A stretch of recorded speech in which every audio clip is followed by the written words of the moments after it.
Australia के दौरे पर गए पीएम मोदी ने भारतीय समुदाय को किया संबोधित। दोनों देशों के मजबूत संबंधों का श्रेय प्रवासी भारतीयों को दिया। कहा, दोनों देशों के मजबूत रिश्ते की असली वजह भारतीय प्रवासी हैं।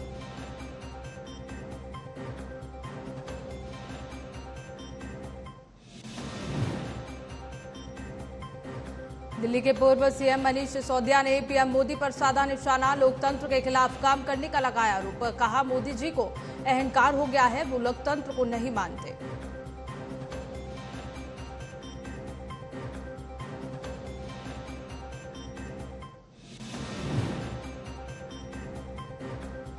कांग्रेस ने अरविंद केजरीवाल की बढ़ाई परेशानी। अध्यादेश पर समर्थन देने से किया किनारा। कहा, प्रदेश इकाइयों और समान धारा राजनीतिक दलों से विचार विमर्श के बाद अध्यादेश पर लेंगे फैसला।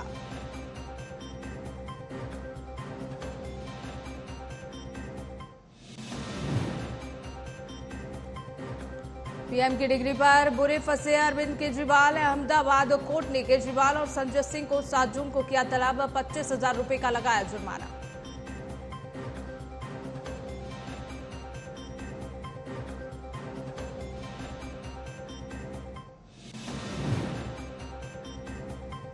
जंतर मंतर के बाहर निकला पहलवानों का आंदोलन। पहलवान इंडिया गेट तक निकालेंगे कैंडल मार्च। पहलवानों ने ब्रजभूषण शरण सिंह पर लगाया है महिला पहलवानों के यौन शोषण का आरोप।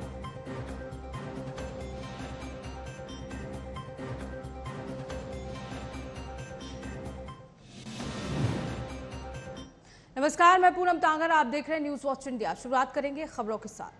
पीएम मोदी इस समय ऑस्ट्रेलिया के दौरे पर है। अपने दौरे पर पीएम मोदी ने सिडनी में भारतीय समुदाय के लोगों को संबोधित किया। भारतीय समुदाय को संबोधित करते हुए पीएम मोदी ने कहा कि मैं जब 2014 में आया था तब आपसे एक वादा किया था कि आपको फिर भारत के किसी प्रधानमंत्री का 28 साल तक इंतजार नहीं करना पड़ेगा। आज सिडनी में इस एरिना में मैं फिर हाजिर हूं और मैं अकेला नहीं आया हूं। प्रधानमंत्री अल्बनीज भी मेरे साथ आए हैं। इस दौरान पीएम मोदी ने भारतीय खाने और दूसरी खूबियों की जमकर तारीफ की। पीएम मोदी ने कहा कि मुझे खुशी है कि न्यू साउथ वेल्स में प्रवासी भारतीय समुदाय से कई लोग सार्वजनिक जीवन में सक्रिय भागीदारी कर रहे हैं, अपनी पहचान बना रहे हैं। भारत और ऑस्ट्रेलिया के संबंधों पर बोलते हुए पीएम मोदी ने कहा कि पीएम मोदी के इस रिश्ते की सबसे मजबूत और सबसे बड़ी नींव वास्तव में आपसी विश्वास और आपसी सम्मान है और इसके पीछे असली कारण भारतीय प्रवासी हैं। तो पीएम मोदी जनता को संबोधित करते हुए नजर आए। बता दें कि जापान से प्रधानमंत्री मोदी अब ऑस्ट्रेलिया पहुंच गए हैं। ऑस्ट्रेलिया के सिडनी में भारतीय लोगों को उन्होंने संबोधित किया और साथ ही कहा कि 28 साल तक इंतजार प्रधानमंत्री का, भारतीय प्रधानमंत्री का नहीं करना पड़ेगा। उससे पहले मैं आ गया हूं। प्रवासियों की वजह से दोनों देशों के बीच संबंध बेहतर है। पीएम मोदी का ऑस्ट्रेलिया दौरा है और आज ऑस्ट्रेलिया दौरे को लेकर दूसरे दिन प्रधानमंत्री मोदी ने भारतीय लोगों को संबोधित किया और भारतीय प्रवासियों को इसका श्रेय दिया। उन्होंने कहा कि मैंने जो आपसे वादा किया था वो वादा पूरा किया है।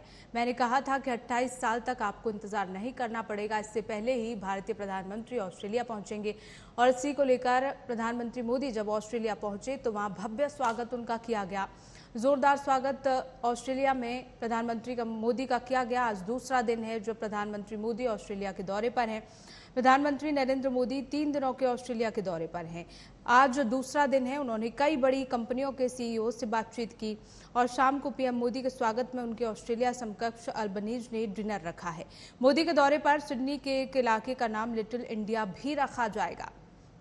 तो एक बड़ी पहचान ऑस्ट्रेलिया में भारत को दिलाते हुए प्रधानमंत्री मोदी ने प्रवासियों को इसका श्रेय दिया और कहा कि मैंने जो वादा किया था वो मैंने पूरा किया है।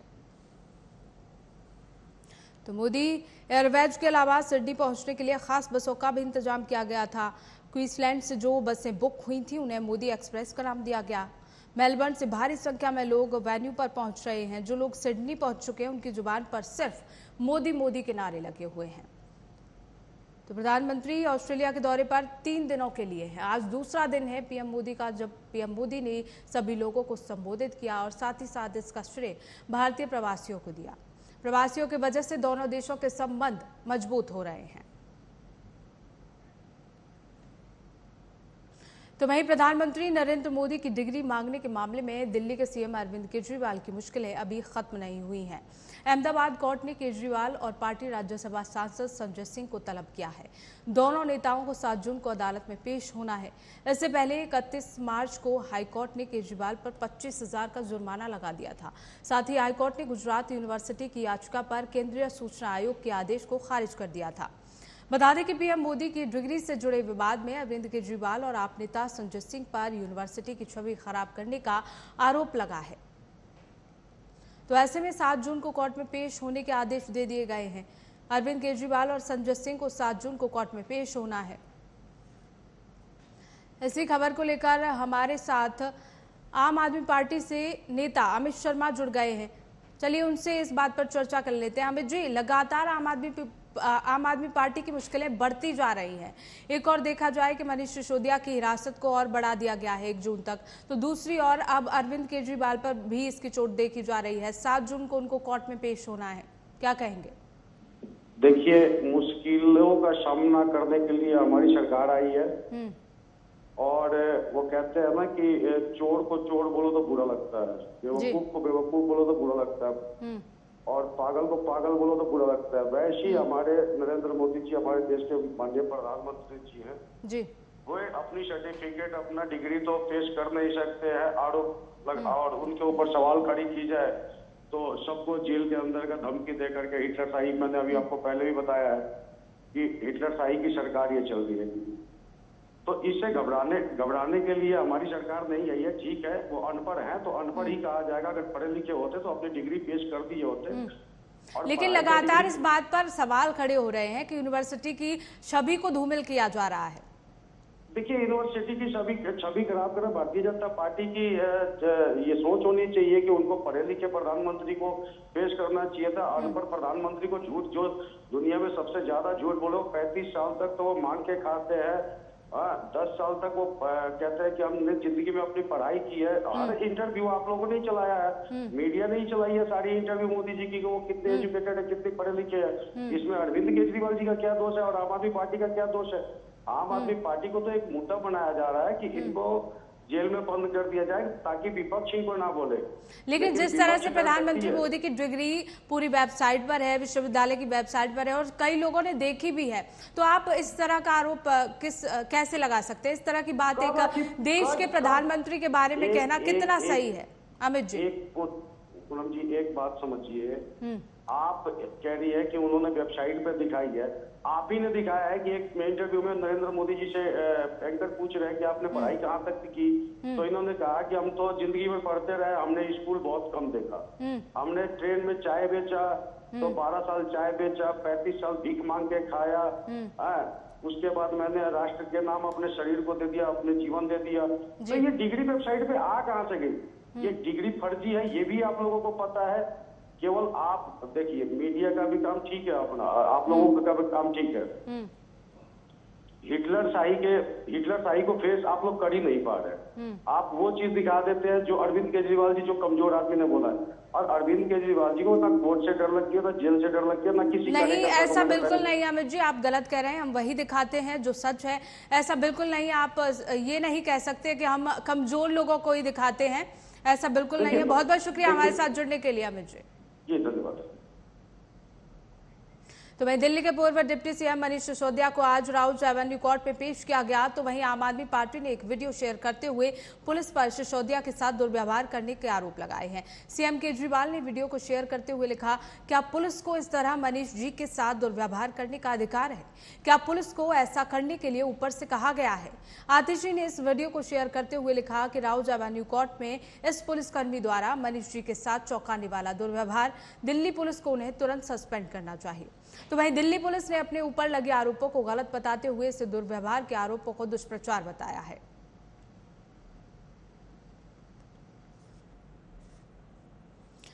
तो आरोपों को दुष्प्रचार बताते हुए दिल्ली पुलिस ने सफाई दी है कि इस तरह की कोई बदसलूकी मनीष सिसोदिया के साथ नहीं की गई है। मनीष सिसोदिया को बस कानूनी कार्रवाई के अंदर ही ले जाया गया, क्योंकि जिस तरह से वो बयान मीडिया के सामने दे रहे थे वो सरासर गलत है और इसी को देखते हुए उन्होंने इस तरह का व्यवहार किया।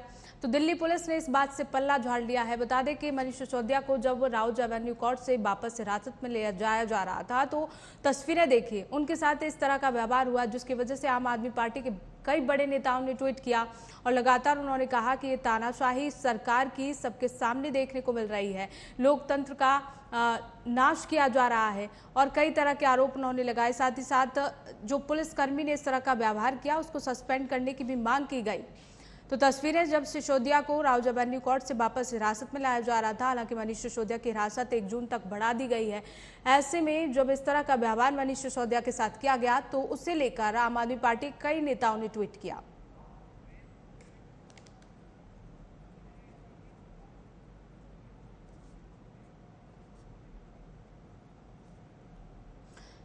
तो इसी खबर पर हमारे साथ पूर्व एसीपी वेदभूषण दिल्ली के जुड़ चुके हैं, आइए उनसे जान लेते हैं। जिस तरह से तस्वीरें वेद जी सामने आई हैं और इसमें व्यवहार एक पूर्व मुख्यमंत्री के खिलाफ इस तरह का किया जाए दिल्ली पुलिस की ओर से, वो कितना सही है? देखिए, ये जो एक प्रोटोकॉल है उसके तहत यदि कोई भी अपराधी, मनीष सिसोदिया अब डिप्टी सीएम नहीं है दिल्ली के, अब वो एक आम अपराधी है और तिहाड़ जेल के अंदर है, उनको लाने ले जाने के दौरान में या जेल के अंदर किसी भी तरह का इस तरह का इंटरव्यू देना उनके लिए अलाउड नहीं है। इस देश की सबसे बड़ी अदालतों ने कई बार इस बारे में टिप्पणी की है कि जो अपराधी हैं वो इस तरह से इंटरव्यू देते, जैसे कोई वीआईपी आदमी इंटरव्यू देता है, तो यदि वो कुछ इस तरह का इंटरव्यू देना चाह रहे थे तो यदि वो अपने आप को डिप्टी सीएम क्लेम करते हैं तो उनके लिए अशोभनीय है, उनको इस तरह की बात नहीं करनी चाहिए थी और अपने आप को लेकिन जिस तरह से दिल्ली पुलिस का रवैया सामने आया ये शोभनीय है वेद जी। उसमें यदि आप ध्यान से देखेंगे उनकी गर्दन नहीं पकड़ी गई है, उनको पीछे से अंदर कोर्ट में ले जाया जा रहा था, पर इस तरह लग रहा है जैसे उनकी गर्दन पकड़कर खींचते हुए उनको ले जाया जा रहा है। दोबारा आप उस वीडियो को ध्यान से देखें, उसमें कहीं ऐसा नहीं है कि गर्दन पकड़कर खींचते हुए जिस तरह से बताया जा रहा है मीडिया में ले जाया जा रहा है। बिल्कुल, जिस तरह से मनीष सिसोदिया को ले जाया गया उस पर तमाम आम आदमी पार्टी के नेता जो है वो लगातार ट्वीट कर रहे हैं, सस्पेंड करने की मांग भी की जा रही है। उनके सस्पेंड करने से, मांग करने से कुछ नहीं होता, जो सिस्टम है उस सिस्टम से बाहर नहीं जा सकते। पुलिस ने जो भी काम किया है बिल्कुल जस्टिफाइड है। क्या उनको हाथ जोड़कर पैरों में लेट कर क्या उनको कोर्ट में अदालत में पेश किया जाता? वो मनमानी करें, अभी वो जेल के अंदर है और जुडिशियल कस्टडी में है, कोर्ट से उनको बेल नहीं मिल रही है। इस देश की सबसे बड़ी अदालतों ने उनको बेल देने से मना कर दिया। ऐसी हालात में जो एक जिम्मेदार आदमी है उनको रेफरेंस करना चाहिए, पुलिस को शिक्षा देने की बजाय उनको खुद के अपने डिप्टी सीएम को समझाना चाहिए कि आप अब अपराधी की कैटेगरी में है, अभी आप इस तरह के इंटरव्यू या इस तरह की वार्तालाप मीडिया के साथ नहीं कर सकते और पुलिस को बिल्कुल ताकत लगाकर उनको रोकने का। जी चलिए ठीक है, ये आपको सही लगता है वेद जी, बहुत बहुत शुक्रिया हमारे साथ जुड़ने के लिए। इसी बीच लखनऊ से ब्रेकिंग न्यूज का रुख कर लेते हैं। सीएम योगी से मिले 7 जिलों के मेयर, सीएम ने सभी मेयर्स को दी जीत की बधाई। सभी जनप्रतिनिधियों से कई विषयों पर चर्चा की गई। नगर निगमों को भी आत्मनिर्भर बनाए। मुख्यमंत्री योगी आदित्यनाथ ने कहा कि कूड़ा प्रबंधन, अंडरग्राउंड केबलिंग पर भी काम करने के निर्देश उन्होंने दिए हैं। तो अंडरग्राउंड केबलिंग की जाएगी और कूड़ा प्रबंधन को लेकर भी मुख्यमंत्री योगी आदित्यनाथ निर्देश देते हुए नजर आए। तो बड़ी जानकारी, जहां सीएम योगी से 7 जिलों के मेयर मिले, सीएम ने सभी मेयर्स को जीत की बधाई दी और उसके बाद सभी जनप्रतिनिधियों से कई विषयों पर चर्चा की गई। नगर निगमों को भी आत्मनिर्भर बनाने की बात मुख्यमंत्री योगी आदित्यनाथ ने कही। साथ ही अंडरग्राउंड केबल बिछाने के कार्यों को लेकर भी निर्देश दिए गए।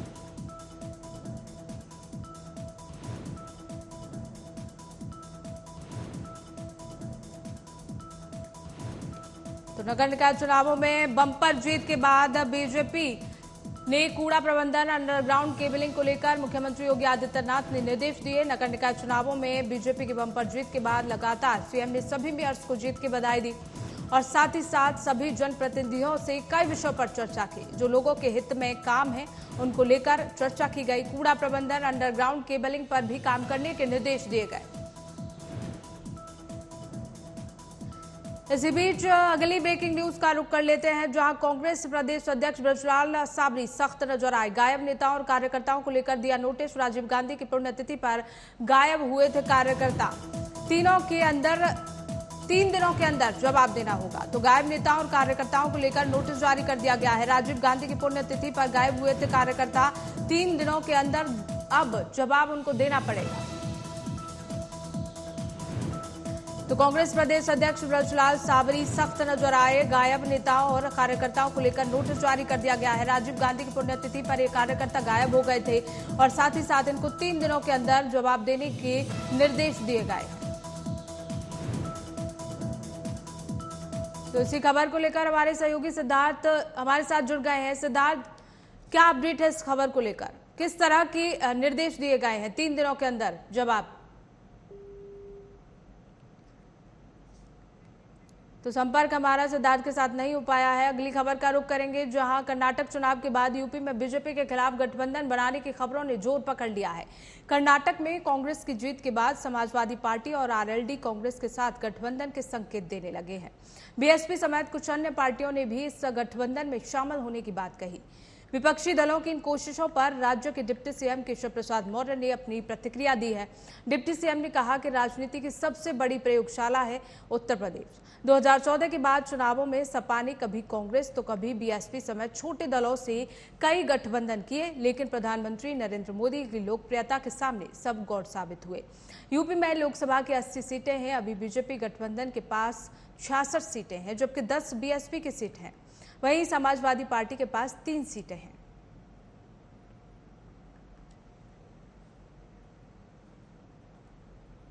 चलिए कन्नौज से इस बीच ब्रेकिंग न्यूज का रुख कर लेते हैं, जहां 9 इंस्पेक्टर और 3 सब इंस्पेक्टर का तबादला कर दिया गया। एसपी ने ये तबादला किया।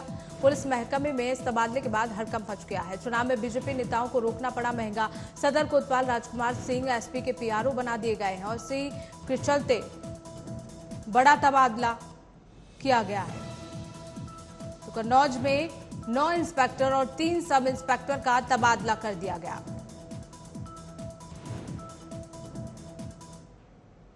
खबरों में आगे बढ़ेंगे। महिला पहलवानों के यौन शोषण के आरोपों में घिरे बीजेपी सांसद ब्रजभूषण शरण सिंह के अयोध्या में जन चेतना महरौली करने जा रहे हैं। ब्रजभूषण 5 जून को महरौली कर अपनी ताकत दिखाने की कोशिश करेंगे।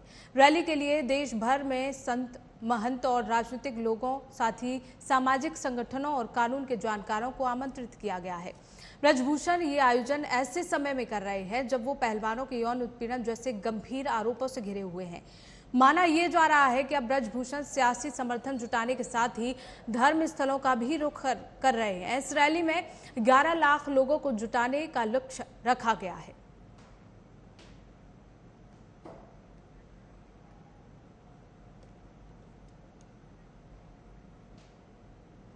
तो वहीं दिल्ली के जंतर मंतर पर पहलवानों का धरना भारतीय कुश्ती संघ के अध्यक्ष ब्रजभूषण शरण सिंह के खिलाफ जारी है। तो वहीं ब्रजभूषण शरण सिंह ने धरना दे रहे पहलवानों के खिलाफ कड़ा रुख अपना लिया है। उन्होंने खिलाड़ियों पर निशाना साधते हुए कहा कि देश के असल खिलाड़ी स्टेडियम में प्रैक्टिस कर रहे हैं, जो जंतर मंतर पर बैठे इनका खेल खत्म हो चुका है।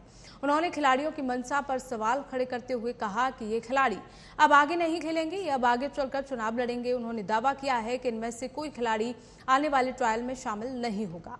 उन्होंने सवाल किया कि अगर फेडरेशन में इस तरह की घटनाएं हो रही थी तो पहले कभी इन खिलाड़ियों ने शिकायत क्यों नहीं की।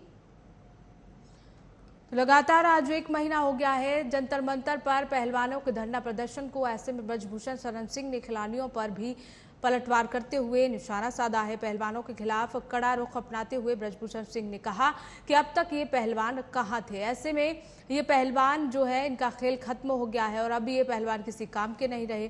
ऐसे में ये पहलवान धरना प्रदर्शन कर रहे हैं और जो आरोप है वो बेबुनियाद आरोप लगा रहे हैं। तो जंतर मंतर पर खिलाड़ियों का प्रदर्शन अभी भी जारी है और इससे लेकर आज कैंडल मार्च करने का ऐलान भी खिलाड़ियों ने किया था। साथ ही साथ आम जनता से भी इसमें जुड़ने की अपील की थी। तो पहलवानों के खिलाफ अब ब्रजभूषण सिंह ने कड़ा रुख अपना लिया है। ये खिलाड़ी अब आगे नहीं खेलेंगे, ये ब्रजभूषण शरण सिंह ने कहा। और उन्होंने कहा कि जो खिलाड़ी जंतर मंतर पर बैठे हैं उनका खेल अब खत्म हो गया है, क्योंकि आने वाले समय में ट्रायल है और ऐसे में ये खिलाड़ी अब उसमें हिस्सा नहीं ले सकते। अगर ऐसा हुआ है, जिस तरह के आरोप ब्रजभूषण शरण सिंह पर लगाए जा रहे हैं, तो पहले ये पहलवान खिलाड़ी सामने निकलकर क्यों नहीं आए। इस तरह के सवाल भी ब्रजभूषण सिंह ने उठाए हैं। तो वहीं लगातार जंतर मंतर पर पहलवानों का प्रदर्शन जारी है। ऐसे में 1 महीना पूरा हो गया है, लेकिन पहलवान अपनी मांगों को लेकर अड़े हुए हैं। कई विपक्षी दलों का समर्थन पहलवानों को मिला इस दौरान, साथ ही साथ खाप पंचायतें भी वहां पहुंची। लगातार कई पार्टियों के बड़े बड़े नेता समर्थन में पहुंचे थे। ऐसे में पहलवानों का प्रदर्शन करते हुए 1 महीना हो गया और उसके बाद सिर्फ ब्रजभूषण सिंह पर एफआईआर दर्ज की गई है।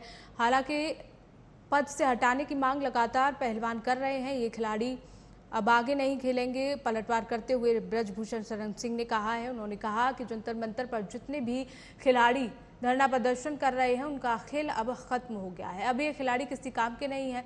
आने वाले समय में जो ट्रायल होगा खेल को लेकर, अब उस ट्रायल में ये हिस्सा नहीं ले पाएंगे। तो कड़ा रुख अपनाते हुए ब्रजभूषण शरण सिंह ने ये सारी बातें कही। बता दें कि आज कैंडल मार्च निकालने वाले हैं जंतर मंतर पर पहलवान, और इंडिया गेट तक कैंडल मार्च निकाला जाएगा। इसके साथ ही साथ बजरंग पूनिया ने लोगों का समर्थन भी मांगा है। आम लोगों से अपील करते हुए उन्होंने कहा कि हमारे साथ जो भी आना चाहे वो जुड़ सकता है।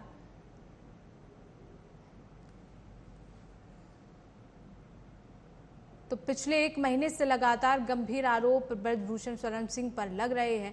पहलवान लगातार आरोप लगाते हुए आ रहे हैं। कभी नार्को टेस्ट की बात कही जाती है, कभी एफआईआर दर्ज करने की बात अगर कही जाती है तो एफआईआर दर्ज हो गई है, लेकिन अब पहलवान जो है वो नार्को टेस्ट पर अड़ गए हैं। इसी पर पलटवार करते हुए ब्रजभूषण सिंह भी कह रहे हैं कि नार्को टेस्ट होगा तो सभी का होगा। इसी खबर को लेकर हमारे सहयोगी ओमशील जंतर मंतर से लाइव हमारे साथ जुड़ गए हैं, उनसे जान लेते हैं। 1 महीना हो गया ओम, आज लगातार पहलवानों के प्रदर्शन को, अब क्या स्थिति है जंतर मंतर पर? पूनम, लगातार जो पहलवानों का धरना था वो कहीं ना कहीं एक बड़ा रूप लेते जा रहा है और आज 1 महीना हो गया पहलवान के धरने को। उसी के मद्देनजर आज उन्होंने फैसला किया है और खास पंचायतों ने फैसला किया है कि वो इंडिया गेट पर कैंडल मार्च करेंगे। तो कहीं ना कहीं यहाँ पर पुलिस प्रशासन के भी भारी हुजूम और सुरक्षा व्यवस्था पहलवानों के लिए तैनात है और कहीं ना कहीं लोग जो है जो इनके समर्थक है वो भी कहीं ना कहीं इनको समर्थन देने आ गए। बिल्कुल, हम देख पा रहे हैं ओमशील, जिस तरह से बजरंग पूनिया ने समर्थन मांगा था आम लोगों से कि वो आम लोग कैंडल मार्च में जुड़े और अपना समर्थन दें, कितनी भीड़ वहां आम लोगों की देखी जा रही है ओम? काफी हुजूम देखी जा रही है पूनम। मैं अपने कैमरा पर्सन को बोलूंगा कि आए और दिखाए कि जिस तरीके से जनता की भारी हुजूम और जो समर्थक है इनके, उनका भारी हुजूम देखने को मिल रहा है। हम उनसे बात करने की भी कोशिश करेंगे कि जिस तरीके से पहलवानों का धरना चल रहा है, जिस तरीके से पहलवानों का जो धरना चल रहा है, आप कैसे देखते हैं जो 1 महीना पूरा हो गया धरने को और लगातार आप लोग समर्थन में आए हुए हैं पहलवानों के। तो 28 मार्च को भी आप लोगों का कहना है कि संसद भवन का घेराव करेंगे और आज कैंडल मार्च, तो इसको कैसे देखा जाएगा? जी, मेरा यही देखा जाता है, अगर हमारी बहन खिलाड़ी मान सम्मान बढ़ाने वाली, आज उनको 1 महीना से ज्यादा होने वाले हैं, सरकार अभी तक कोई ना तो उसको गिरफ्तार करवाए। आप बताओ सर, उसको एक उन पे लगा हुआ है, खुला आम घूम रहे हैं और कैसे कैसे वर्ड का यूज करते हैं। अभी देखे हुए न्यूज पे उसने क्या बोला, मिला जी वर्ड मैं तो नहीं जानता इतनी सी उम्र में, और वो आज की डेट में इतने बड़े सांसद है, इतने बड़ी पार्टी का, अगर वो ऐसा वर्ड यूज करेगा, 15 रुपए का मेडल, दिन पसीना खून पसीना, गरीबी से कैसे आदमी ऊपर आकर पहलवानी करते हैं, आज आप 15 रुपए का गोल्ड मेडल बताइए, ये क्या है? तो का कहीं जो पहलवानों के समर्थक है उन पर कहीं ना कहीं काफी आक्रोश है भारतीय जनता पार्टी के प्रति और ब्रजभूषण शरण सिंह के प्रति। तो कहीं ना कहीं ये काफी अहम बन जाता है कि जो 28 तारीख को चाहे खाप पंचायत की महिलाएं जो संसद भवन का घेराव करेंगी या फिर यूं कह लें कि महापंचायत करेंगी और आज वो इंडिया गेट में कैंडल मार्च करेगी, तो ये काफी अहम हो जाता है। जिस तरीके से भारी समर्थक आपको देखने को मिल रहे होंगे यहाँ पर, और लगातार कैमरा पर्सन भी हमारे दिखा रहे हैं कि जो भारी समर्थक। जी बिल्कुल ओम, लगातार देखा जा रहा है कि भारी भीड़ वहां जंतर मंतर पर इकट्ठा हो गई है। अब देखने वाली बात होगी कि ये प्रदर्शन और आगे कब तक चलता है और कहां तक पहुंचता है। बहुत बहुत शुक्रिया ओम हमारे साथ जुड़ने के लिए। तो वहीं बिना पहचान पत्र देखे 2000 रुपए बदले जाने के आरबीआई के फैसले पर आज दिल्ली हाईकोर्ट में सुनवाई हुई। सुनवाई के बाद कोर्ट ने इस मुद्दे पर फैसला सुरक्षित रख लिया। सुनवाई के दौरान याचिकाकर्ता ने कहा कि बिना पहचान पत्र देखे नोट बदलने से भ्रष्ट तत्वों को फायदा होगा। याचिकाकर्ता ने कहा कि 3 लाख करोड़ रुपए से ज्यादा रकम के 2000 के नोट भ्रष्टाचारियों, माफिया या देश विरोधी शक्तियों के पास होने की आशंका है। तो वहीं रिजर्व बैंक ने अपना पक्ष रखते हुए कहा कि वित्तीय और मौद्रिक नीति के मामले में कोर्ट दखल नहीं देता। ये सुप्रीम कोर्ट का पुराना फैसला है। याचिकाकर्ता ने कहा कि भारत में आज ऐसा कोई परिवार नहीं जिसके पास बैंक अकाउंट नहीं है, इसीलिए 2000 के नोट सीधे बैंक खातों में जमा होने चाहिए। यह भी सुनिश्चित किया जाना चाहिए कि कोई व्यक्ति सिर्फ अपने खाते में नहीं नोट जमा करवा सके, किसी और के खाते में नहीं। इससे बेनामी लेन देन पर भी रोक लगेगी।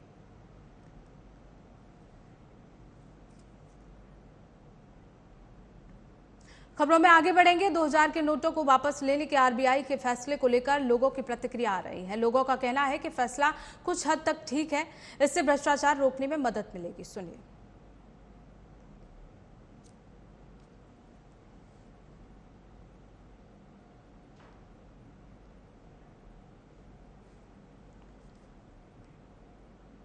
तो अगर आपके पास 2000 के नोट हैं तो आप आज से अपनी बैंक शाखा में जाकर बदल सकते हैं। आरबीआई की गाइडलाइंस के अनुसार बैंकों ने नोट बदलने की प्रक्रिया शुरू कर दी है। रिपोर्ट देखिए।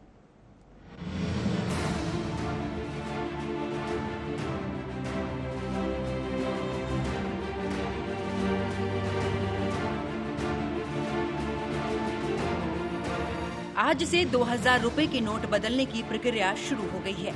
बैंक में नोट बदलने के लिए कोई लिमिट नहीं रखी गई है, लेकिन एक बार में 2000 के 10 नोट ही बदले जा सकते हैं। अगर आप नोट बदलवाने बैंक जा रहे हैं तो आपको बैंक का कोई भी फॉर्म भरना नहीं है और न ही किसी पहचान पत्र की जरूरत है। भारतीय रिजर्व बैंक के गवर्नर शक्तिकांत दास ने साफ कहा है कि 2000 रुपए के नोट को चलन से हटाने का कदम स्वच्छ नोट नीति का हिस्सा है, यानी कि 2000 का नोट वैध मुद्रा बना रहेगा और लोगों के पास 2000 के नोट को बैंक में जाकर जमा करने या बदलने के लिए पर्याप्त समय भी है।